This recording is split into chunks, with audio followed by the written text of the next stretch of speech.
Allora, ritorniamo un po' al discorso che stavamo facendo prima, devo Certo. darle la parola, l'ha portata via. Ecco, sì, grazie. Ecco, le dicevo appunto interventi anche per quanto riguarda la sicurezza sismica in sostanza degli edifici. Il contributo appunto che è arrivato dalla Regione, integrato poi per oltre il 50% comunque da risorse del nostro comune, è stato destinato, e quindi la scelta è stata, voglio dire anche della Regione, solamente a 2 degli edifici, solamente 2 dei 4 insomma, che abbiamo nel paese. E quindi restano scoperti di fatto da questo tipo di interventi appunto gli edifici sulle frazioni. Il problema è esattamente il problema di finanziamento. Quindi noi che diciamo, e possiamo ammetterlo senza, voglio dire, falsa modestia, possiamo dire di essere dei comuni virtuosi, credo di poterlo dire in tranquillità anche di fronte ai miei colleghi, e anche loro possono dire lo stesso. Produciamo ogni anno degli avanzi di amministrazione. Se semplicemente riuscissimo ad impiegare per esempio quelle somme per intervenire su questi edifici, ipotizzando e realizzando interventi anche di riqualificazione energetica, se di spending review o taglio delle spese pubbliche dobbiamo parlare, dobbiamo agire sulle voci di capitolo relative alla spesa. E allora, se l'efficienza energetica di edifici che sono datati 40-50 anni, dotati di impianti in qualche modo obsoleti, appunto potrebbe sicuramente incentivare una riduzione della spesa pubblica e ingenerare anche un meccanismo di incentivazione delle aziende sul territorio. Cioè questa è spesa, alla fine è spesa, si tratta comunque di investimento che parte da noi, ma ha una ricaduta diretta sul territorio e una ricaduta sulle casse comunali sicuramente. E quindi, voglio dire, un'azione diretta anche da parte degli enti territoriali a far sì che la spesa pubblica si riduca. No, infatti, c'è chi ha dei suggerimenti. Sì, ho visto che il telespettatore parlava di asili nido. Ecco, una delle opere che siamo riusciti a fare noi in questi anni è il nuovo asilo nido. Di cui ce n'è un estremo bisogno. Inaugurato 5 anni fa, lì da noi non c'era, quindi è proprio qualcosa di nuovo che chiaramente, avendo inaugurato 5 anni fa, rispetta le norme antisismiche e quant'altro. Insomma. Poi di recente abbiamo inaugurato un'altra ex scuola elementare che abbiamo ristrutturato, e lì per esempio, per quanto riguarda l'efficienza energetica, è a costo zero.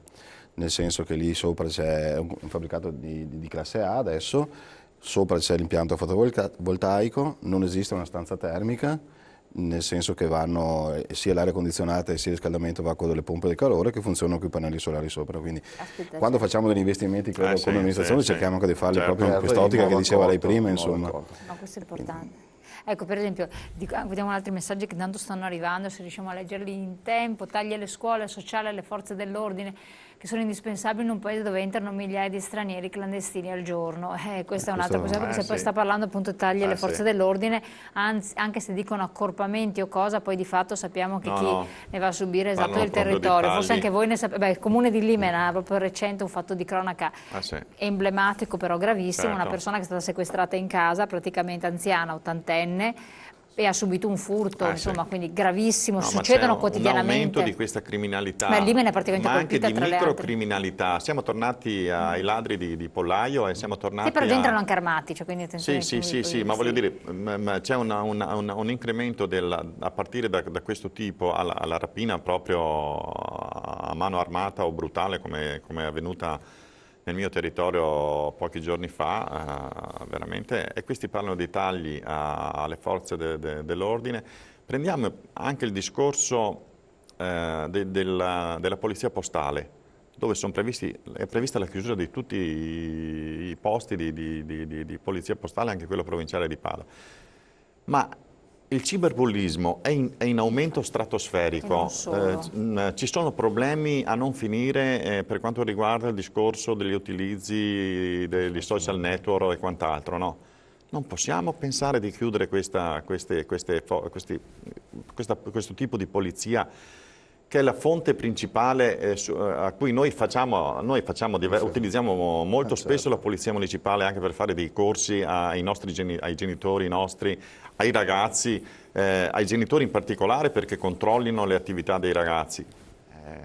Non si può pensare di chiudere di ridurre le forze di polizia in questo modo, assolutamente. Ecco, volevo chiedervi, perché tra l'altro era un po' forse il cappello d'apertura, comunque per quel che riguarda le scuole, i comuni che competenze hanno? Perché che scuole? Perché arriviamo fino a un certo punto, poi entra in competenza delle province e poi... Sì, ovviamente dipende insomma dalla definiamo la taglia del comune. Ecco, per quanto riguarda Fontaniva si tratta di scuole elementari, scuole medie. Le materne comunque, gli asili? Ecco, le materne nel caso di Fontaniva sono private, mi associo a quanto detto dal mio collega, effettivamente anche a Fontaniva, sfruttando i proventi di una società partecipata che è la farmacia comunale, stiamo realizzando anche noi un asilo nido sulle stesse caratteristiche appunto descritte dal collega. Quindi proprio una finanza ingegnosa. Sì, diciamo, sì, bisogna lavorare di fantasia. Effettivamente bisogna lavorare di fantasia, cioè se effettivamente il tetto di indebitamento è diminuito nel corso degli anni, il leasing non è un meccanismo da poter praticare, i mutui non li possiamo più contrarre. Dove entrano soldi? Dobbiamo inventarci delle forme di finanziamento alternativo. Ecco, nel nostro caso questa è una fortuna e quindi abbiamo appunto stiamo realizzando appunto sto asilo nido sulla stessa linea, quindi legno, materiali biocompatibili, solare fotovoltaico, solare termico, pompa di calore e quant'altro, insomma, quindi edifici al minimo insomma, della sussistenza. Dove interveniamo? Interveniamo sicuramente, gli edifici sono di proprietà e quindi interveniamo sulla spesa energetica, sia per quanto riguarda l'elettricità che per quanto riguarda il riscaldamento, le manutenzioni ordinarie e straordinarie, quindi ecco, nel caso di Fontaniva si tratta di circa 120.000 euro all'anno, euro più, euro meno, e quindi una cifra veramente importante, ripeto, potrebbe essere veramente volano, e quindi un'indicazione chiara da parte del governo: se alcune somme potessero essere destinate, queste fossero al di fuori del patto di stabilità, ecco, ingenerebbero veramente risparmi per noi, per quanto riguarda la nostra amministrazione, ma sicuramente volano anche per l'economia territoriale, e poi, lo ripetiamo, dignità per chi frequenta quegli ambienti. Ecco, assolutamente. Diciamolo. Ecco, un po' il messaggio richiamava quello che è un po' un problema, cioè il discorso della carta igienica che tanti bambini si devono portare da casa, oppure il personale per la pulizia. Sappiamo che ci sono stati comuni dove si sono dovuti arrangiare, oppure sono stati volontari addirittura in questo senso. Sono problemi anche questi. Con che finanze vengono affrontati? Noi finché possiamo lo affrontiamo con le finanze nostre. Quindi sono a carico del comune? Sì, e finché possiamo la scuola e il sociale, l'abbiamo sempre detto, l'abbiamo sempre dichiarato, non sarà toccato da tagli di nessun genere, perché sono i due comparti sui quali crediamo, anzi che tagli devono essere sempre ulteriori investimenti, specialmente nella scuola. E in questo noi ci crediamo fermamente, perché la scuola è il nostro futuro. Dobbiamo però, diciamo, adesso non vorrei offendere nessuno, però in passato, chi amministrava in passato guardava nell'arco del proprio arco amministrativo, cioè bisogna guardare molto più lontano, molto più avanti, quando si fanno programmazioni, investimenti e quant'altro. Non bisogna guardare l'arco dei 5 anni di mandato o quant'altro. Bisogna guardare molto più avanti e molto più lontano, e allora forse riusciamo a dare più respiro anche alle altre amministrazioni che ci succederanno, logicamente. Assolutamente. Cosa ne dice? Sì, confermo quello che hanno detto i colleghi. Noi abbiamo come proprietà, siamo proprietari appunto dell'asilo nido, poi siamo proprietari delle scuole primarie e secondarie, quindi elementari e medie, mentre per quanto riguarda le materne sono scuole paritarie, ne abbiamo 2, sono parrocchiali di fatto, insomma, però anche lì diamo un forte sostegno come amministrazione, perché se no non riuscirebbero a stare in piedi di fatto. Per quanto riguarda il personale o quant'altro, come penso tutti, stiamo facendo largo uso, nostro malgrado, delle persone che sono in mobilità, perché gli enti possono richiederle, e quindi cerchiamo di utilizzare anche quelle persone lì che sfortunatamente per loro sono senza lavoro, e ci danno una mano, insomma. Ecco. Assolutamente. Però diventano una risorsa importante. Sì, sono una risorsa importante comunque per gli enti pubblici, questo. Ecco, i telespettatori tornano tanto sugli F-135, è un tema che ricorre sovente perché fa parte di quelle spese che molti difficilmente riescono a concepire. Si è parlato di una riduzione ma non di un taglio effettivo, è una questione un po' politica. Volete dare un'opinione al riguardo? Però effettivamente non abbiamo credo non abbiamo le competenze, la conoscenza di cosa accordi ci sta internazionali, poi, questi sono accordi internazionali, sono difficili noi pensiamo ai nostri problemi, abbiamo già sufficienza. Però è vero che se ci fosse la possibilità di ridurre quell'impegno di spesa e impegnare quei soldi in altre cose, credo che condivido pienamente. Ecco, tra le proposte fatte dal nuovo primo ministro, da Renzi, che cos'è che oltre al discorso delle scuole vi ha colpito positivamente o sulla quale auspicate? Perché poi ovviamente Del Rio ha una posizione che conosciamo tutti, le sue competenze, una posizione anche importante al riguardo. Si è fatto portatore di istanze ben precise del territorio, così, oppure? Ma allora, premesso il fatto che i versanti su cui muoversi sono veramente molti.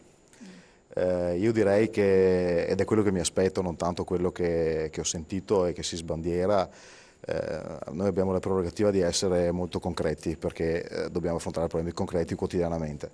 E quindi se effettivamente il taglio della spesa pubblica è una priorità, e credo lo sia, lì dobbiamo intervenire in modo pesante, adoperandosi su tutti i fronti che conosciamo molto bene, ecco, dove c'è spreco di denaro pubblico. Non per voglio dire, scagliare la pietra sui nostri ministeri, ma sappiamo che ci sono tanti enti appunto inutili, ridondanti, quindi per esempio questo è un versante, ma voglio dire anche i discorsi un po' e le tematiche un po' più semplici, che poi alla fine non sono, che abbiamo toccato oggi, sono sostanziali. Per esempio se i fondi anche della Cassa Depositi e Prestiti fossero messi a disposizione di iniziative, ripeto, meritevoli, almeno io lo ritengo tali, appunto quelle di cui abbiamo discusso oggi, riguardano il sociale, voglio dire, credo ne avremo vantaggio tutti.